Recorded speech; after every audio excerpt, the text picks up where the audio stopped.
Setiap jiwa pasti akan menemui ajalnya. Cepat atau lambat, semua akan kembali kepada Sang Pencipta. Kematian akan datang kepada siapapun yang bernyawa, siapapun itu, tak terkecuali dirimu. Ya, dirimu juga akan mati, kawan. Kita semua akan mati. Sungguh sulit untuk dibayangkan, dan sangat sulit pula untuk kita menerimanya, iya kan? Makanya sekarang aku akan mengajakmu berkenalan dengan kematian. Kematian yang nanti akan datang kepada kita semua. Ya, tapi ingat, aku akan bercerita hanya untukmu, bukan untuk orang lain. Ini bukan kematian orang lain, kawan, tapi ini tentang kematianmu sendiri. Ya, apakah kau ingin mendengarkannya? Jangan takut, kawan. Ini hanya sebuah renungan pendek untukmu. Ya, kita akan belajar bersama. Semoga perkataanku ini bisa bermanfaat. Insya Allah. Mari kita buat skenarionya. Anggaplah hari ini sebagai hari Minggu, hari di mana kau sedang nongkrong dan berkumpul bersama dengan teman-temanmu.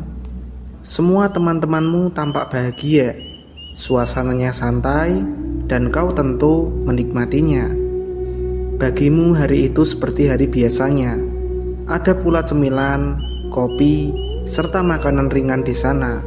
Tidak ada yang aneh. Semua tampak seperti biasanya. Tidak ada masalah. Selesai nongkrong, kau pulang. Tapi beberapa langkah setelah kau meninggalkan tongkrongan, sekilas terlintas dalam pikiranmu. Kau berpikir tentang semua kesalahanmu, dosa-dosamu. Kau juga menyadari bahwa kau tidak pernah berdoa untuk minta ampunan. Ya, kau malah mengabaikan pikiranmu itu. Kau tidak menyesali perbuatanmu dan kau tidak peduli dengan pikiranmu. Kau mengabaikan pikiranmu itu lalu pergi menuju mobilmu yang berada di seberang jalan untuk pulang ke rumah. Namun di saat ketika kau menyeberang jalan, tiba-tiba terdengar suara bising di telingamu.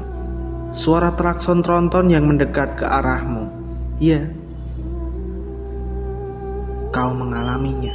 Kau mengalami kejadian itu, kawan. Kejadian serupa yang dialami oleh ribuan orang di jalan raya. Dan sekarang kau mengalaminya. Kau melihatnya sekarang. Tabrakan itu seketika membuat tubuhmu terpental ke atas, kemudian terjatuh dengan keras. Tubuhmu terhempas bagaikan boneka. Kau terkulai lemas tak berdaya. Pikiranmu berkecamuk. Apa yang terjadi kepadaku? Apakah aku sedang bermimpi? Dengan susah payah, kau berusaha sadar untuk melihat sekelilingmu. Dengan pandangan yang kabur, kau melihat beberapa orang mulai panik ketika melihatmu. Semua orang berlari ke arahmu. Tiba-tiba, sebuah sensasi aneh menjalar ke tubuhmu. Kau rasakan seperti ada cairan hangat keluar dari tubuhmu dan membasahi pakaianmu. Mungkinkah itu darahmu? Kau berlumuran darah. Sulit dipercaya. Pikiranmu menjadi bingung dan bertanya, apakah aku sudah mati? Beginikah rasanya? Aku kan masih muda. Kok bisa?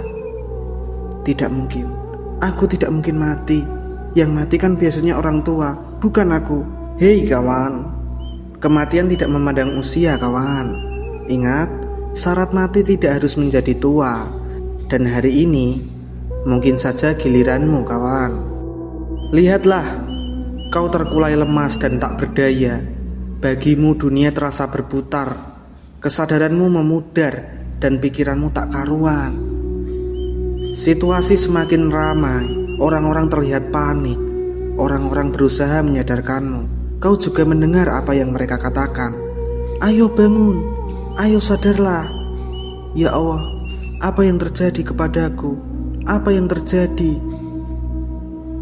Tak lama ambulan pun datang untukmu. Orang-orang berusaha menolongmu. Mereka mengangkat tubuhmu, lalu memasukkanmu ke dalam ambulans. Ambulans jalan dengan sirenenya yang berbunyi kencang. Kau dengar suara itu? Si pengemudi berteriak, "Minggir, minggir!" Setiap detik terasa begitu panjang bagimu, tapi sang sopir dengan cekatan memotong jalur untukmu. Dengan singkat, akhirnya ambulan pun sampai di rumah sakit. Ya, dokter langsung mengarahkanmu ke ruang UGD dan langsung menanganimu. Sepertinya mereka akan mengoperasimu, kawan. Mereka ingin agar kau tetap selamat. Mereka berusaha agar kau tetap hidup. Tapi lukamu ini cukup parah, kawan. Kau juga menyadari bahwa peluang untuk berhasil sangatlah kecil. Rasa takut pun mulai menyelimuti hatimu. Kau belum pernah merasakan setakut ini. Pikiran negatif meracuni semua pikiranmu. Kau tidak ingin mati. Kau berbisik lemah, "Tolong, selamatkan aku." Perawat pun mulai panik. Panik ketika mendengar suara bip di monitor. Kau hanya minta satu hal di situ, "Berikan aku satu kesempatan."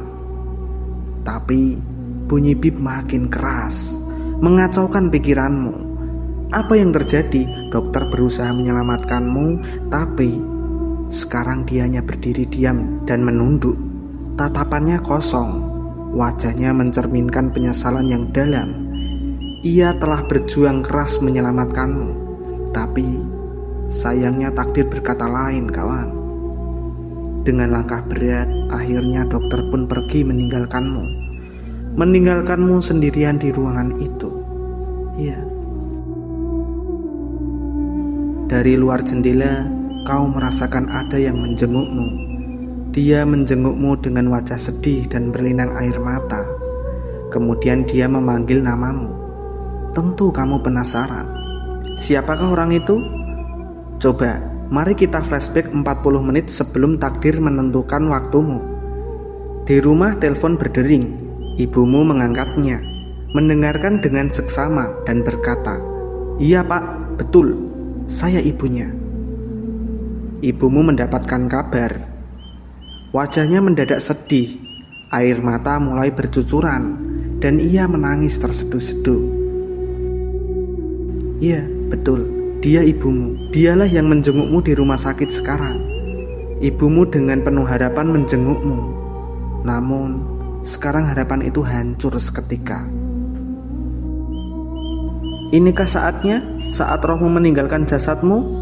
Ya, sekarang kau akan melihat dia. Siapa? Malaikat Israel, sang pencabut nyawa. Malaikat yang muncul sebagai teman jika kau dekat dengan Allah. Tapi kan, kau tidak memilih jalan itu kan? Kemudian kau coba mengingat masa lalumu. Mabuk-mabukan, klub malam, perjudian. Ingat, kau tidak menjaga dirimu. Kau selalu bermaksiat. Selalu ada aja alasanmu. Kau selalu mencari pembenaran. Dan saat ini kawan, kau akan menyesal. Kau akan menyesali perbuatanmu yang telah kau lakukan. Karena malaikat Israel datang kepadamu bukan sebagai kawan. Dia menghampirimu sebagai wujud malaikat yang kejam dan menakutkan. Kau hembuskan nafas terakhir, lalu kau coba buka matamu. Apa yang kau lihat? Kau coba buka matamu, apa yang kau lihat? Apa yang kau lihat sekarang? Orang-orang di sana memandangmu. Kau dikubur sekarang. Lalu kau bertanya-tanya, mau dibawa kemana aku? Surga atau neraka? Bukan kawan, kau tidak akan kemana-mana. Ingat kan dengan siksa kubur? Ya, siksa kubur akan menunggu orang-orang yang tidak menyembah Allah. Di masa hidupmu dulu, banyak sekali orang yang kau kenal. Orang-orang yang kau anggap dekat, semua datang ke pemakamanmu. Ayahmu, ibumu, kakakmu, adikmu, juga sahabatmu serta teman-temanmu. Teman yang kau anggap lebih dari sekedar famili waktu itu. Ingat, teman yang menemanimu dalam bermaksiat waktu itu? Ya, dan sekarang mereka hanya bisa menyaksikanmu dari kejauhan. Mereka tidak ikut kau ke dalam kuburmu kawan. cuma kau sendiri yang masuk. Seketika penyesalan memenuhi pikiranmu. Kau ingin kembali ke dunia untuk merubah segalanya. Tapi semua sudah terlambat, kawan. Kau mulai merasakan tanah demi tanah menyelimutimu. Kau mendengar Pak Ustadz berdoa untukmu. Keluargamu memasangkan papan nisan di kuburmu. Dan sekarang kau hanya berbalut kain kafan. Selesai sudah. Ya, benar. Sampai sini apa yang kau dapatkan? Kalian semua menipuku. Semua palsu. Kalian hancurkan hidupku sampai sehancur-hancurnya. Kalian menggodaku dengan kenikmatan dunia yang fana. Semua bohong, semua palsu. Dan sekarang aku tidak punya apa-apa. Tidak punya apa-apa. Sekarang mana rumahmu? Mana hartamu? Mana? Tunjukkan.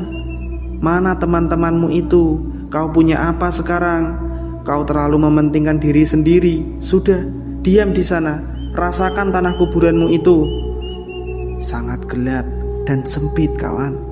Tidak ada cahaya. Yang kau rasakan hanya sebuah penyesalan yang dalam. Inilah rumah barumu. Ya, selamat datang. Semoga kau menikmatinya. Kau akan tinggal di sini. Dan yang akan kau dapatkan hanyalah sebuah penyesalan.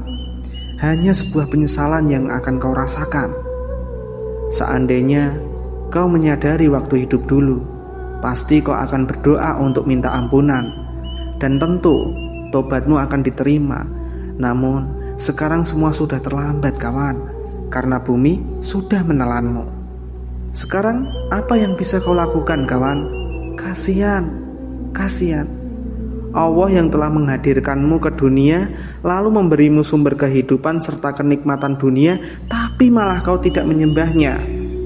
Kau melupakannya. Sungguh ini adalah penyesalan yang luar biasa, kawan. Kau berpikir, bodoh sekali aku. Bodoh, tolol. Sampai kau ingin memukul dirimu karena saking bodohnya dirimu. Lalu kau berdoa kepada Allah. Ya Allah, aku menyesal. Benar-benar menyesal ya Allah. Aku sangat menyesal. Aku mohon ampuni aku. Aku tidak sadar. Aku salah ya Allah. Aku salah. Aku minta maaf ya Allah. Beri aku satu kali kesempatan. Aku ingin hidup lagi. Aku akan perbaiki semuanya. Aku akan bersujud kepadamu sampai mati ya Allah. Ya Allah, ampuni aku.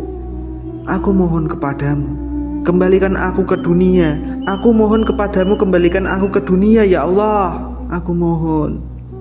Saudaraku, kau pasti akan memohon ampun, bertaubat, berjanji, dan lain-lain. Tapi itu tidak akan mengubah apapun. Percuma. Sekarang siapa yang bisa menolongmu? Kakakmu? Coba kau panggil dia sekarang. Coba teriak yang keras. Teriak di depan telinganya. Kakak, tolong aku, Kak. Kenapa kakak meninggalkanku? Tolong aku, Kak. Aku ketakutan di sini, Kak. Siapa lagi yang bisa menolongmu? Ibumu? Ibu kan katanya tidak bisa tidur kalau aku kenapa-kenapa. Ini aku lagi tersiksa, Bu. Tolong aku, Bu. Ibu tahu kan kenapa ibu tidak memukulku ketika aku berbuat maksiat? Ayah, adik, kakak, teman-temanku, katanya kita akan selalu bersama. Aku mohon salah satu dari kalian turunkan tangan kalian ke sini. Itu percuma, kawan. Percuma. Tidak ada yang mendengarkan teriakanmu sekarang. Tidak ada. Lalu siapa yang bisa mendengar? Siapa? Allah? Hanya Allah yang bisa mendengar suaramu. Apakah kau tahu artinya? Tidak ada Tuhan selain Allah. Kemana semua yang kau bilang lebih hebat dari Allah? Mana pacarmu? Mana pacarmu yang katanya setia sampai mati? Di mana sekarang? Tidak ada kan? Tidak ada. Mana uangmu? Mana uang yang kau agung-agungkan itu? Mana? Kau gadaikan agamamu demi uang, benar kan? Iya kan? Kau tidak pernah sholat. Bosmu melarangmu sholat di waktu jam kerja. Kau gadekan agamamu demi uang, iya kan? Itu kan yang kau lakukan.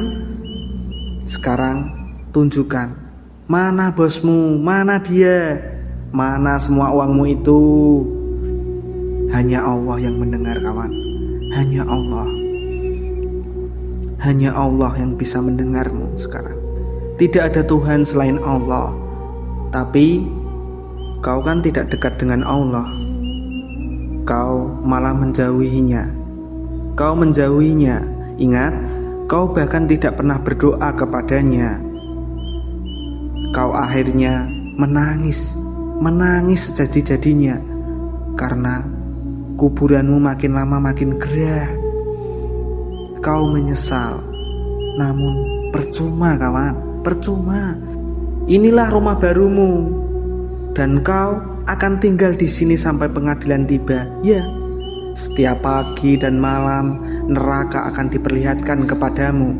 Neraka akan jadi rumah keduamu selamanya. Selamanya. Tidak bisa kau seenaknya bilang, hentikan.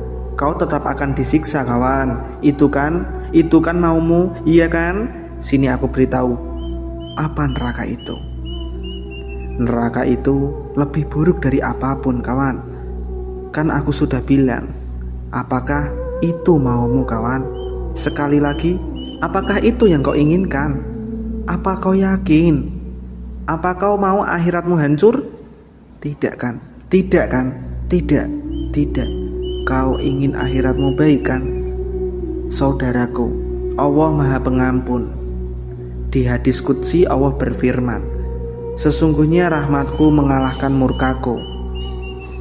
Di hadis lain Allah berfirman, apabila seorang hambaku mendekatiku dengan berjalan, maka aku akan mendekatinya dengan berlari. Apabila ia mendekatiku 1 jengkal, aku akan mendekatinya 1 hasta. Dalam Al-Quran Allah berfirman, wahai hamba-hambaku yang melampaui batas terhadap dirinya sendiri, janganlah kau berputus asa dari rahmat Allah. Sesungguhnya Allah mengampuni dosa-dosa semuanya. Sungguh Dialah Maha Pengampun, Maha Penyayang. Jadi jelas kan, Allah selalu ingin mengampunimu. Allah selalu menunggumu. Sekarang Allah menunggumu kawan. Sekarang Allah menunggumu. Lalu jika kau masih punya 1000 alasan, walau setelah mendengarkanku, sadarilah kawan, semua alasan itu adalah bisikan setan. Setan berusaha membuatmu putus asa dari rahmat Allah. Coba, datanglah sekali lagi kepada Allah. Ayo, bangkit sekali lagi untuk mendekatkan diri kepada Allah. Ayo, apakah keputusasaan ini perlu? Lihatlah, lihat, Allah menciptakanmu sebagai manusia. Lihatlah hidupmu, lihatlah hidupmu, lihatlah hidupmu kawan. Dia menghujanimu dengan berkah. Tentu Tuhanmu akan mengampunimu jika kau bertobat. Kau masih hidup kawan, belum mati. Allah tidak murka kepadamu. Allah hanya ingin kau mengangkat tanganmu untuk bertobat. Allah hanya ingin kau mengangkat tanganmu untuk bertobat sekarang. Percayalah, jika kau terus menunda, penundaan ini tidak akan pernah berakhir. Jika kau terus menunda, ini akan menjadi penyesalan di alam kubur kawan. Berdirilah kawan, selama ini iblis telah menipu kita dengan keputusasaan. Apakah kau akan terus seperti ini hanya karena terjatuh? Apakah kamu akan berubah dan berkata, aku akan memulai hidup baru yang lebih baik? Saudaraku, ayo berdirilah, karena kau harus berdiri untuk mengatakan takbir, untuk mengatakan Allahu Akbar. Semoga kita semua dijauhkan dari siksa kubur dan api neraka. Amin. Sekarang keputusan ada di tanganmu kawan.